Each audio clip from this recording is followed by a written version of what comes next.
Irmãos, esse texto, que conta a conversão do apóstolo Paulo, traz para nós um cenário bastante interessante no início da narrativa.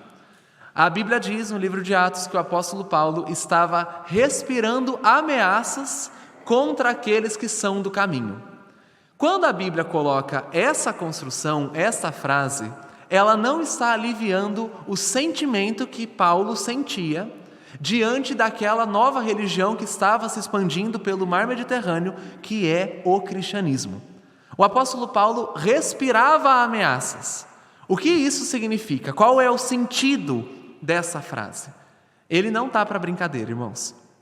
Ele está realmente com muita raiva dos cristãos. A raiva do apóstolo Paulo, aqui ainda não apóstolo, a raiva se deve ao fato de que um grupo de pessoas estava dizendo que Deus tinha tido um filho, este filho tinha nascido da Virgem Maria, este filho tinha sido crucificado e teria ressuscitado. E essas pessoas estavam cultuando a este Cristo, e estavam prestando a Ele louvor, adoração e entregando as suas vidas. O apóstolo Paulo, aqui, ainda um não convertido, ele observa vários casos de cristãos que, tendo a sua fé questionada, mantiveram a confissão muito firme. Ele participou de processos de perseguição antes disso que nós estamos lendo, capítulo 9. Mas parece que o cristianismo não parava. Os apóstolos originais, Pedro, João, estavam sendo perseguidos e eles não paravam de falar sobre Jesus. E aí, este Saulo vai pedir autorização para perseguir os cristãos, ou, a expressão que você encontrou no versículo, os do caminho. O caminho era o termo usado na época para se referir a quem seguia Jesus Cristo. E ele consegue essas cartas. Irmãos, isso significa que Saulo, este homem, ele tinha vínculos bastante poderosos, porque se ele teve acesso a um documento que lhe permitia transitar pela região ali, não só de Israel, mas outras regiões, capturar pessoas e levar para Jerusalém, então ele foi autorizado por alguém que tinha poder para dar a ele essa autoridade. O apóstolo Paulo tinha contatos bastante influentes para aquela época, e ele consegue as cartas. E então vai para Damasco. A cidade de Damasco é uma cidade muito importante naquela região, não é uma cidade de influência internacional, mas é uma cidade de influência regional. Damasco era uma cidade de onde saíam várias estradas que eram usadas por comerciantes para poder levar os seus produtos e também usada por uma série de viajantes que procuravam, aí sim, portos mais importantes para daí transitar pelo mar Mediterrâneo. A gente pode dizer que Damasco é uma cidade que era quase como uma base de trânsito de produtos, comércio, ideias, pessoas. Não é muito relevante no contexto do Império Romano, mas é bem relevante naquele contexto local. E Damasco é uma cidade que tinha muitos judeus. Por que isso é interessante, irmãos? No início, os cristãos e os judeus, eles brigavam muito entre si. Mas muitos cristãos, quando iam cultuar a Deus, logo nesse comecinho do cristianismo, procuravam as sinagogas judaicas. Então era muito fácil encontrar cristãos em sinagogas judaicas, aqui nesse momento de início do cristianismo.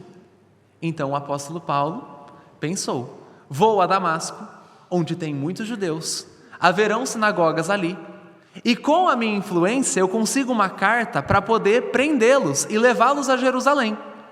Eu consigo ali vários cristãos. Só que alguém encontrou com este grande terrorista da região da Judéia no meio do caminho, que foi Jesus. Ele estava viajando, Saulo, e aí uma luz aparece. E essa luz tem uma voz, porque essa luz é uma pessoa, é a pessoa de Cristo. E o apóstolo Paulo tem muito clara consciência de que se uma luz aparece na frente dele, do nada, e uma voz soa, não é qualquer coisa. Por isso que ele usa um termo bastante específico, para perguntar a essa luz: quem é o Senhor? Ele entendeu que ali havia uma manifestação sobrenatural diante dele. Qual é a grande surpresa? A voz na luz responde que era Jesus Cristo, aquele que Saulo tanto odiava.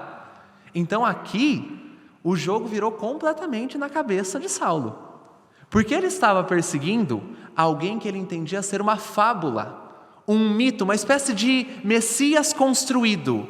De repente ele se confronta com a realidade, cai no chão, e aí Jesus Cristo começa a falar para o apóstolo Paulo quem ele é. Quando seus olhos são abertos, o que é que ele percebe?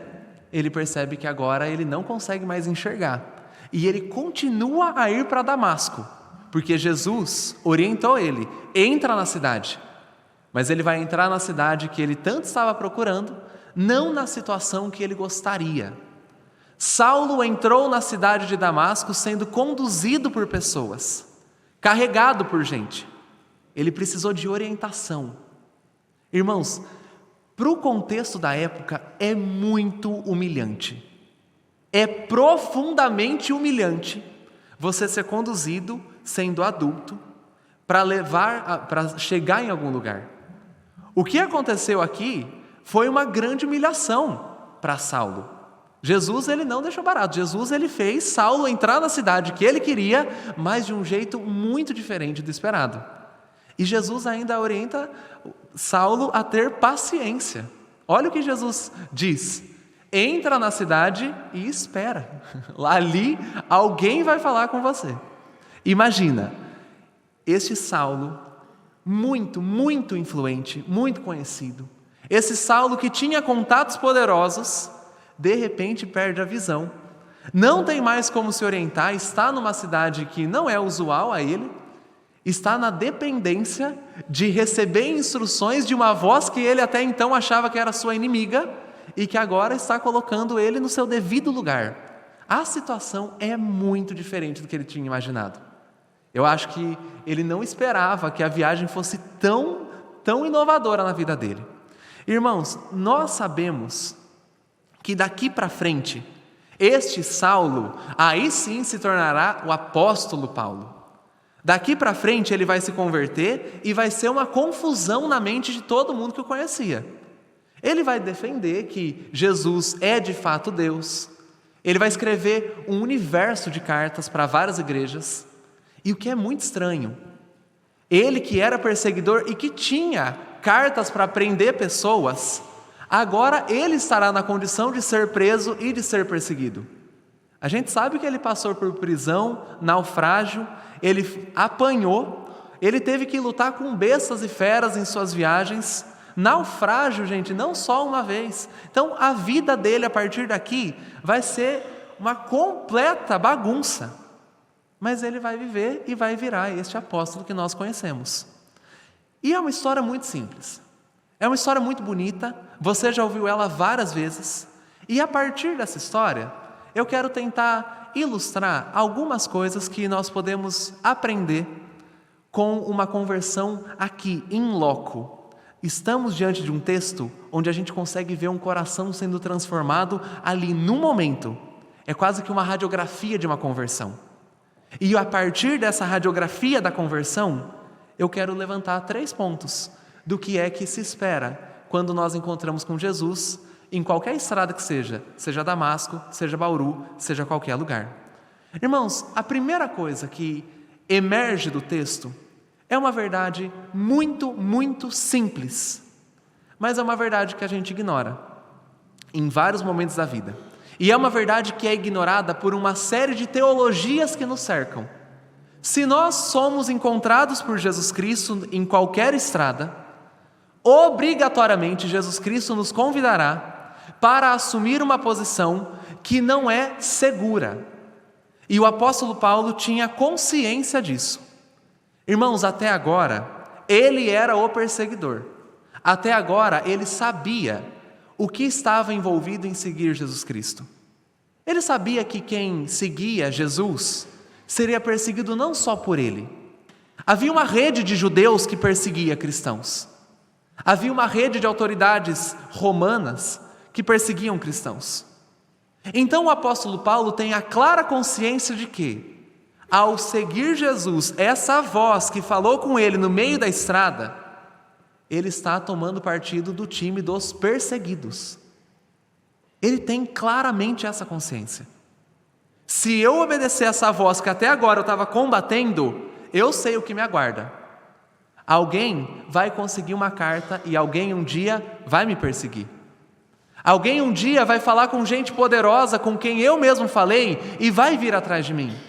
E o apóstolo Paulo tem consciência completa do que ele está fazendo. Ele está tomando partido no time dos perseguidos. Ele está tomando partido no time daqueles que não eram bem vistos no seu contexto. Irmãos, se Jesus Cristo nos encontra, então, obrigatoriamente, ao segui-lo, nós estamos tendo a mesma ação que o apóstolo Paulo. Nós estamos tomando partido no time daqueles que não são bem vistos pelo mundo, não são bem vistos pela sociedade, pela cultura, por qualquer estrutura humana que seja construída. Seguir a Jesus significa tomar parte nesse tipo de pessoa, nesse conjunto humano. E por que isso é interessante para nós? Porque nós recorrentemente somos tentados a crer que quando nós seguimos Jesus, então as coisas naturalmente devem melhorar na nossa vida. Boa parte do que se publica, do que se fala sobre Deus, tem essa perspectiva. A gente chama isso de teologia coaching, teologia da prosperidade, mas mais do que esses tipos de teologia. Há uma ideia popular de que ao assumir Deus, a vida vai dar certo.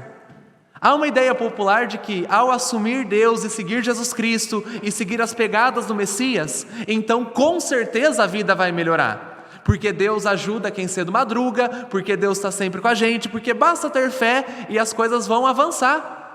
Irmãos, não.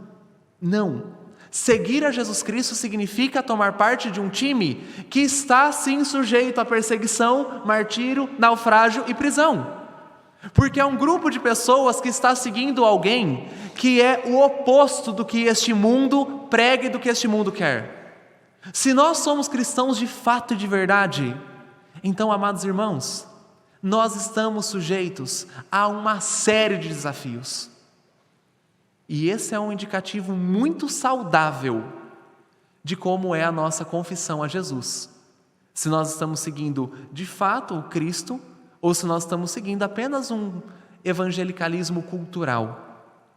Certa vez, um missionário, lá da região da Coreia, missionário que vive naquelas áreas do mundo onde você não pode pregar. Um irmão, que era lá dos Estados Unidos, ligou para ele e falou para ele: irmão, quero orar por você, porque você vive num lugar onde você é perseguido. E como você vive num lugar onde você é perseguido, deve ser muito difícil. Porque com certeza a sua vida deve ser luta atrás de luta. Deve ser terrível viver o cristianismo aí onde você está. Então eu quero orar por você. E o irmão orou. E ao final da oração, aquele que vivia numa região perseguida disse: irmão, eu quero orar por você também. Porque você está vivendo num lugar onde não existe nenhuma perseguição. Deve ser muito difícil ser um cristão verdadeiro diante de tanta cultura evangélica falsa. Provavelmente, irmão, vocês aí não estão vivendo um cristianismo tão real quanto aqui, porque se vocês não são perseguidos, então Jesus mentiu. Irmãos, se nós estamos no time de Jesus Cristo, então estamos no time dos perseguidos. E eu não estou falando aqui que alguém tem que invadir a sua casa para daí você ser cristão. Alguém tem que pôr uma arma na sua cabeça. Mas a gente tem que estar naquele grupo de pessoas que recorrentemente está em situações de desconforto por assumir a confissão do Messias, Jesus. Por que o apóstolo Paulo foi perseguido? Porque pregou que só existe um caminho para a salvação, que é o Jesus Cristo da Bíblia. Por que o apóstolo Paulo foi perseguido? Porque se colocou contra a idolatria da sua época. Por que ele foi perseguido? Porque ele teve coragem de pregar para todo o Mediterrâneo que de fato a salvação era verdadeira, o inferno era verdadeiro e que era pela graça. Então, ele teve uma pregação que ia de encontro a tudo que o Mediterrâneo de sua época não queria ouvir. Por isso foi perseguido.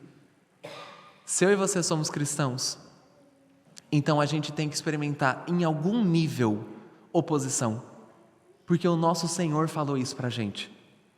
Jesus, quando é ali confrontado pelos fariseus, Jesus ele diz, olha, se chamaram o mestre de Belzebu, do que vão chamar os discípulos?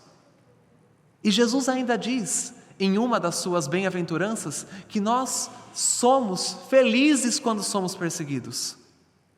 Ele diz, no mundo vocês terão aflições. A gente normalmente fica com a parte B do versículo, né? Mas tem de bom ânimo, eu venci o mundo. Mas a parte A é tão verdadeira quanto a parte B. Teremos aflições. Agora, se nós não estamos tendo aflições, é de se pensar se estamos no time dos perseguidos, tal qual o apóstolo Paulo. Essa é a primeira verdade que surge do texto. Ao assumir Jesus Cristo, nós estamos nos colocando numa situação perigosa. E glória a Deus por isso. Seria horrível se nós não estivéssemos em oposição a esse mundo tão cruel e tão terrível. A segunda verdade que emerge desse texto, irmãos, ela é tão simples quanto a primeira, mas eu acho que ela é muito profunda. A segunda verdade é que Jesus Cristo veio para salvar pecadores, pecadores como o apóstolo Paulo, pecadores como eu e você. Parece óbvio, e talvez você diga, João, isso é muito fácil. Eu nem preciso ter vindo ao culto de quinta-feira para ouvir que Jesus veio para salvar pecadores. Mas essa verdade simples muitas vezes não está na nossa cabeça quando nós nos confrontamos com uma ação evangelística ou com um empenho missionário. Quando nós estamos diante de gente que é diferente de nós esquecemos que Jesus veio para salvar pecadores. E aí, como nós nos esquecemos dessa verdade, de que até um perseguidor pode ser convertido, nós dificilmente temos coragem de pregar para aqueles que nós consideramos o oposto do cristianismo. Jesus veio para salvar gente que o odiava, tal qual o apóstolo Paulo. Essa frase, esse princípio tem que ser a base da nossa ação de evangelismo e de missões. Irmãos, qualquer pessoa deste planeta experimenta a realidade do pecado. Qualquer pessoa deste planeta pode ser salva por Jesus Cristo. Por isso nós não devemos ter medo de pregar e de expor o Evangelho, porque Ele veio para salvar pecadores, como este aqui, como eu e você. Jesus Cristo, quando Ele vem para esse grupo de pessoas. E isso é importante para nós, porque é muito comum que num país de maioria cristã, como o nosso país, a gente acabe assumindo um cristianismo muito moralista. O que é um cristianismo moralista? É aquele cristianismo que está mais preocupado com moral do que com arrependimento. E aí a gente vê pessoas que não compartilham da nossa moral.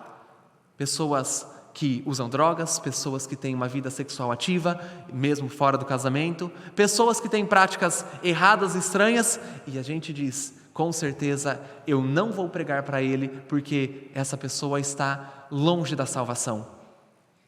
A gente precisa lembrar que Jesus veio para pecadores. Jesus salvou seu maior inimigo aqui no Mediterrâneo. Irmãos, essa é a base da nossa ação de evangelismo e de missões. Jesus veio para salvar gente que nós temos medo. Jesus veio para salvar prostitutas que estão eleitas. Veio para salvar pessoas viciadas em drogas que estão eleitas. Jesus veio para salvar gente que nem liga para o Evangelho, mas que Ele elegeu antes da fundação do mundo. E a gente prega para essas pessoas porque a gente sabe que Jesus, lá no Mediterrâneo, salvou aquele que o odiava. Então Ele consegue salvar qualquer pessoa. Para cada um dos pontos, separei uma curta história. Aqui no Brasil tem um pastor que trabalha em favela no Rio de Janeiro, situação super complicada. E ele fazia a sua ação de evangelismo lá, na favela. E um dia, um traficante pesado daquela comunidade desceu. Quando esse traficante desceu, o traficante viu o pastor e não sabia que ele tinha uma ação ali de evangelismo. E aí o traficante assaltou o pastor, colocou o pastor na parede, colocou a arma na cabeça do pastor e falou: passa a carteira, passa o celular, passa tudo. E o pastor teve força, movido pelo Espírito Santo, ele confessa, de dizer o seguinte: olhar nos olhos daquele traficante e falar para ele: estou com muita raiva de você. Corajoso. Mas ele disse ao traficante: estou com muita raiva de você, muita raiva. Eu não sei porquê, mas Deus está dando fôlego para você continuar vivo. Não entendo porquê, mas se Ele faz isso é porque as misericórdias dele estão se renovando sobre a sua vida. Espero que um dia você se arrependa.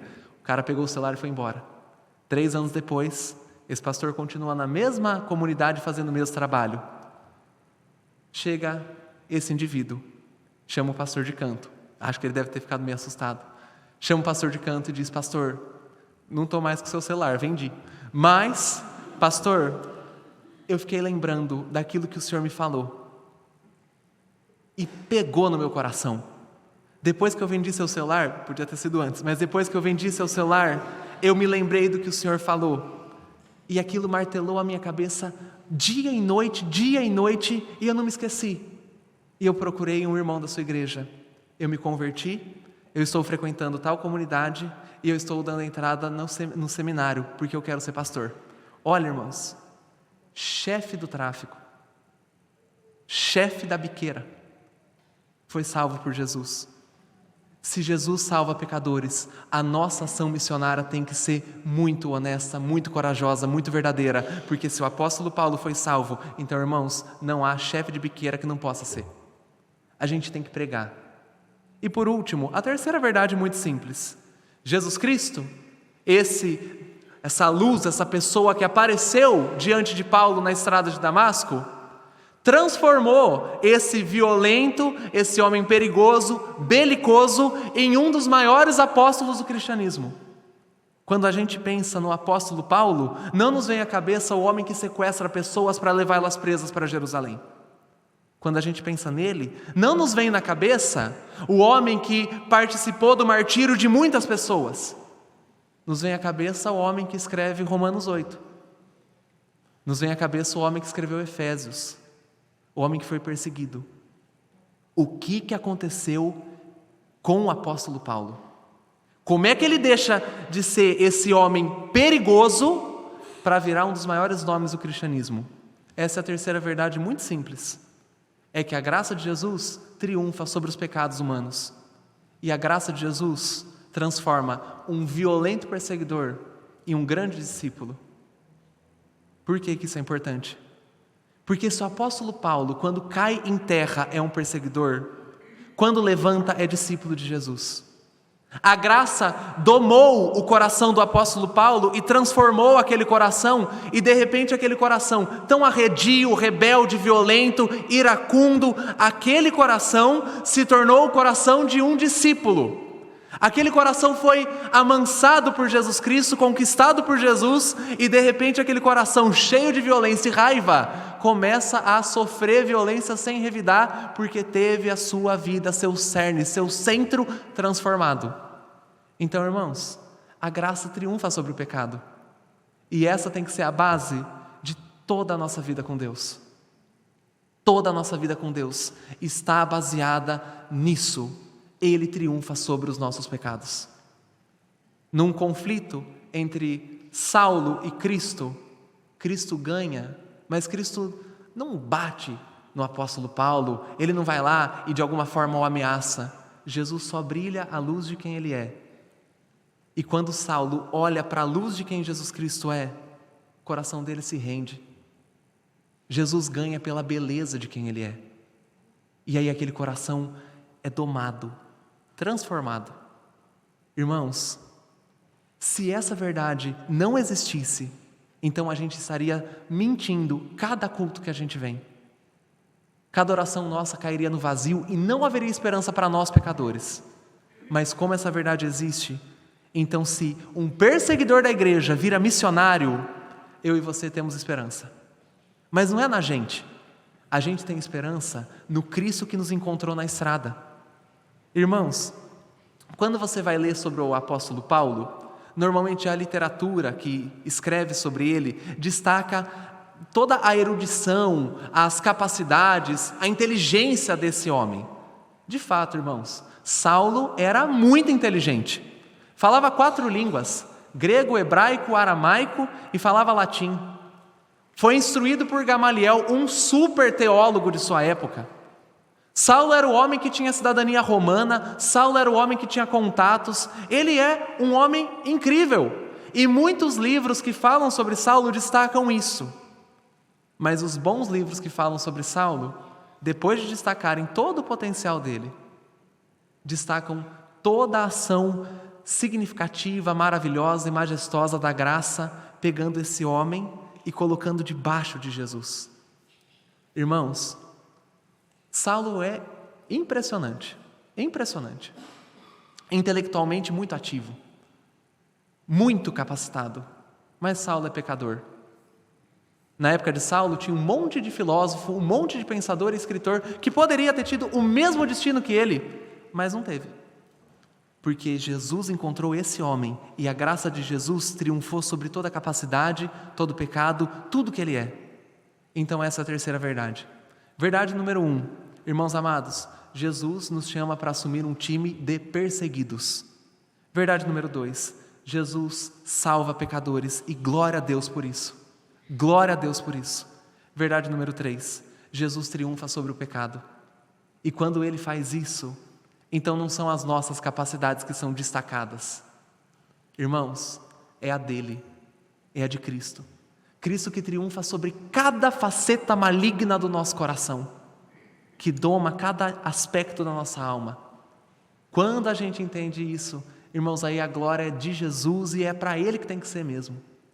E aí eu gostaria que nós encerrássemos orando, agradecendo a Deus por essas 3 verdades.